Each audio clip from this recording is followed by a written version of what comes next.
Hi, I'm Lisa Hostetler Brown, and this is Legally Speaking with LawyerLisa. It's really important to choose the right agents to help take care of you and your finances in the event that you ever need assistance. It's not always going to be the person who you think that it logically should be. It needs to be the best person for the job. So I want to give you a few tips and tricks on who to pick and what to do if you maybe have picked somebody that's not the best anymore. So the way it works is you need to pick the person that you think is going to do right by you. The person that is a good person at heart and you know they're always just going to care for you. They don't have to be the most skilled person. You know, if you've got a son that's a lawyer or a daughter that's a nurse, it doesn't need to be a professional person who is skilled in that particular area. It needs to be the person that you know is going to follow through on what your wishes are, that you can communicate with them and explain to them what you want, and that you feel like they'll be able to follow through with it. That's the most important thing in picking an agent, in my humble opinion. And so I want you to really think through that.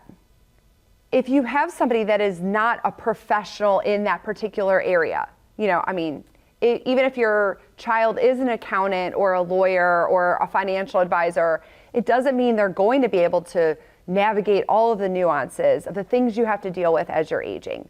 Placement and paying for care and how your money should be moved around. How to access government resources to help you with your care needs. They probably aren't going to know all that anyways. So make sure your agent understands that they can get help with this.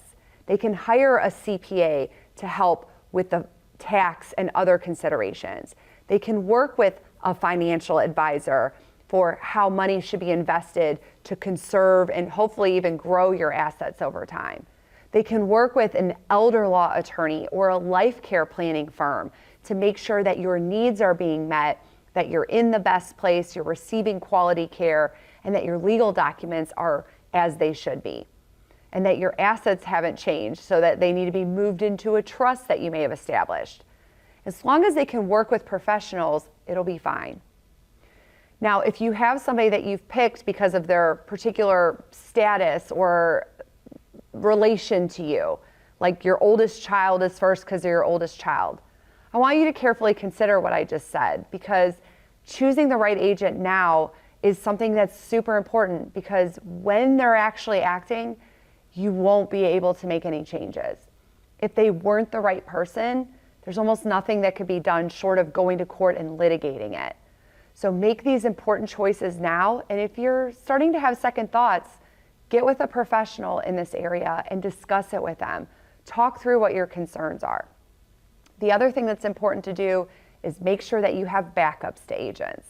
So don't just name one person as your agent. Make sure that you have a second and hopefully a third. Just because we just don't know if they're going to be able to do it, or they might get sick themselves. So make sure you have those backups in place. If you don't have them, the documents that you're creating are not going to work, and somebody's going to have to go to court to be able to control the things you need them to take care of for you.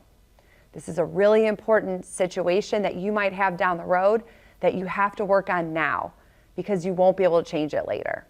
If you need more information about this, please check out our QR code on the screen. Please visit our website. We have all kinds of information on choosing agents, and we're happy to do a consultation with you and discuss your particular situation.